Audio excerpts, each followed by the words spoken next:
మినిస్టర్గా నిన్న ప్రకటించిన తర్వాత ఆంధ్రప్రదేశ్ రాష్ట్ర ప్రజలకి మా శ్రీకాకుళం జిల్లా ప్రజలకి అందరికీ కూడా మరొకసారి నా ధన్యవాదాలు తెలియజేసుకుంటున్నాను. ఎందుకనంటే ఈరోజు ఎంపీగా గెలిపించి ఈ యొక్క స్థానంలో కూర్చోబెట్టినటువంటిది మా శ్రీకాకుళం జిల్లా ప్రజలు కాబట్టి మొట్టమొదటిగా వాళ్ళకి ధన్యవాదాలు. అలాగే ఎంతో పెద్ద బాధ్యత సివిల్ ఏవియేషన్ మినిస్ట్రీ అనంటే దేశంలోనే ఒక అతిపెద్ద మినిస్ట్రీలో ఒకటి, చాలా స్కోప్ చాలా పొటెన్షియల్ ఉన్నటువంటి మినిస్ట్రీ. అలాంటి మినిస్ట్రీ అత్యంత చిన్న వయసులో ఉన్నటువంటి కేబినెట్ మంత్రిగా నా మీద మోదీ గారు పెట్టినందుకు ఆయనకు కూడా నా ధన్యవాదాలు తెలియజేసుకుంటున్నాను. మరి అలాగే మా నాయకులు చంద్రబాబు నాయుడు గారు, లోకేష్ అన్న గారు, పవన్ కళ్యాణ్ గారు, మరి మా అమ్మగారు, మరి మా సతీమణి, మా బాబాయ్ అచ్చెన్నాయుడు గారు, ఇలా చెప్పడానికి చాలామంది ఉన్నారు. ఎందుకనంటే ఈ స్థానం చిన్న స్థానం కాదు. భారతదేశంలో ఒక కేంద్ర మంత్రిగా ఈరోజు మనం ఉన్నామనంటే ఆ స్థానం కల్పించడానికి కొన్ని లక్షల మంది, వేలాది మంది ఈరోజు దానికి సహాయ సహకారాలు అందించారు. వాళ్ళందరికీ కూడా నా ధన్యవాదాలు తెలియజేసుకుంటూ, అలాగే ముఖ్యంగా నేను తలుచుకోవాల్సినటువంటిది మా తండ్రి ఎర్రనాయుడు గారు. ఆయనకి కూడా ఎప్పుడు కూడా నిరంతరం ఆయన ఆశీస్సులు నాకు అందిస్తూనే ఉన్నారు. ఆయన ఒక మంచి ఫౌండేషన్ వేసి నాకు రాజకీయంగా ముందుకు నడవడానికి ఒక బలమైనటువంటి మార్గాన్ని నా ముందు ఉంచారు. కాబట్టి మరి ఎర్రనాయుడు గారు పైనుండి నాకు ఎప్పుడు కూడా ఆశీర్వదిస్తున్నందుకు మా నాన్నగారికి కూడా మరొకసారి నేను స్మరించుకుంటున్నాను. ఆయన ఆత్మకి శాంతి కలగాలని కోరుకుంటున్నాను. మరి ఇచ్చినటువంటి ఈ సివిల్ ఏవియేషన్ పదవి ఏదైతే ఉందో రాష్ట్రానికి 100% న్యాయం చేయడంలో ఎక్కడ ఏ కోణాన్ని కూడా విడిచిపెట్టకుండా కష్టపడడానికి నేను సిద్ధంగా ఉన్నాను. సివిల్ ఏవియేషన్ మినిస్ట్రీ ద్వారా ఆంధ్రప్రదేశ్ డెవలప్మెంట్కి అద్భుతంగా మనం చేయొచ్చు. ఎయిర్పోర్ట్స్ డెవలప్మెంట్లో కానీ, జాబ్ క్రియేషన్లో కానీ, ఇన్ఫ్రాస్ట్రక్చర్ క్రియేషన్లో కానీ, ఇలా చాలా ఆస్పెక్ట్స్లో సివిల్ ఏవియేషన్ మన రాష్ట్రానికి సంబంధించి చాలా అద్భుతమైనటువంటి అవకాశాలు ఉన్నాయి.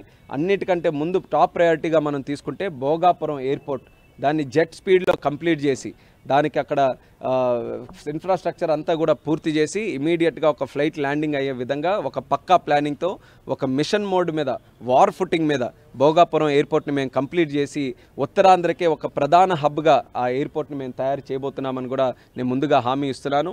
చంద్రబాబు నాయుడు గారి తాలూకా గైడెన్స్లో ఈ మినిస్ట్రీని ఆంధ్రప్రదేశ్ రాష్ట్రానికి ఏ రకంగా కార్యక్రమాలు చేయాలన్నది ఆయన ఆలోచనలు కూడా, గైడెన్స్ని కూడా తీసుకొని ముందుకు నడుస్తాం.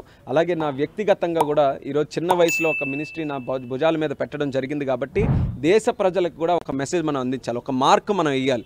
యంగ్స్టర్స్ కూడా ఏదైనా ఇస్తే అది సాధించగలరు, యంగ్స్టర్స్లో ఆ ప్రతిభ ఉంది, ఆ టాలెంట్ ఉందనేది దేశ ప్రజలకు కూడా ఒక మంచి మెసేజ్ ఇచ్చే విధంగా సివిల్ ఏవియేషన్లో ఒక మంచి మార్క్ వదిలే విధంగా మరి భవిష్యత్తులో కృషి చేయాలన్నటువంటి ఆలోచనతో నేను ఉన్నాను. అందులో గడ్కరీ గారు నాకు ఇన్స్పిరేషను. రోడ్స్ అండ్ ట్రాన్స్పోర్ట్ ఇచ్చిన తర్వాత అద్భుతాలు సృష్టించారు హైవేస్లో. గడ్కరీ అంటే రోడ్స్ అంటే గడ్కరీ అనే స్థాయిలో ఈరోజు దేశంలో ఆయన మంత్రిత్వాన్ని ముందుకు నడిపిస్తున్నారు. మళ్ళీ దానికి ఆ మంత్రికి ఆయనే ఈరోజు బాధ్యతలు వహిస్తున్నారు. సో రేపు భవిష్యత్తులో సివిల్ ఏవియేషన్కి సంబంధించి ఏదైనా డిస్కషన్ వస్తే రామ్మోహన్ నాయుడు ఉన్నప్పుడు ఈ రకంగా బ్రహ్మాండంగా ఈ కార్యక్రమాలు జరిగాయనే మార్కుని తీసుకొని రావడానికి మాత్రం ఖచ్చితంగా నా వ్యక్తిగతమైనటువంటి ప్రయత్నం కూడా ఉంటుంది. ఇంకో 2 రోజుల్లో రేపు చంద్రబాబు నాయుడు గారి తాలూకా స్వేరింగ్ ఇన్ సెరమనీ మన అమరావతిలో మనం పెట్టుకున్నాం.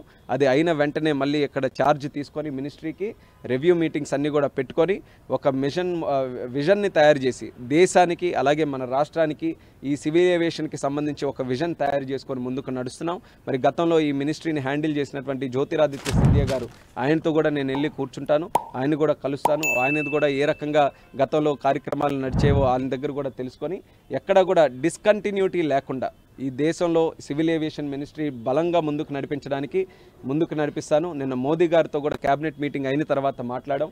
ఆయన కూడా వ్యక్తిగతంగా చాలా నమ్మకం నా మీద పెట్టుకున్నారు. చిన్న వయసులో ఉన్నావు కానీ మంచి ఎక్స్పీరియన్స్ నీకు పార్లమెంట్లో ఉంది, విదేశాలు తిరిగిన ఎక్స్పీరియన్స్ ఉంది, టెక్నికల్ నాలెడ్జ్, నువ్వు ఇంజనీర్గా ఉన్నావు కాబట్టి ఆ నాలెడ్జ్ ఉంది, దాన్ని సద్వినియోగం చేసుకొని ప్రపంచంలో ఈ సివిల్ ఏవియేషన్కి ఎంత గ్రోత్ ఉందో, ఎంత స్కోప్ ఉందో నేను చూశాను. కాబట్టి ఆ బాధ్యత నీ మీద పెడుతున్నాము. నాకు ప్రెస్టీజ్ మినిస్ట్రీ అని చెప్పడం జరిగింది. ఇంటర్నేషనల్ లెవెల్లో మన రెప్యుటేషన్ని, భారతదేశ రెప్యుటేషన్ని, వ్యక్తిగతంగా మోదీ రెప్యుటేషన్ని నీ చేతుల్లో పెడుతున్నాం. ఇది జాగ్రత్తగా భద్రంగా చూసుకొని దేశ ప్రజలకి మంచి సేవలు అందించాలని ఆయన కూడా ఈరోజు ఎంకరేజ్ చేస్తూ పంపించడం జరిగింది. ఇది చాలా పెద్ద బాధ్యత.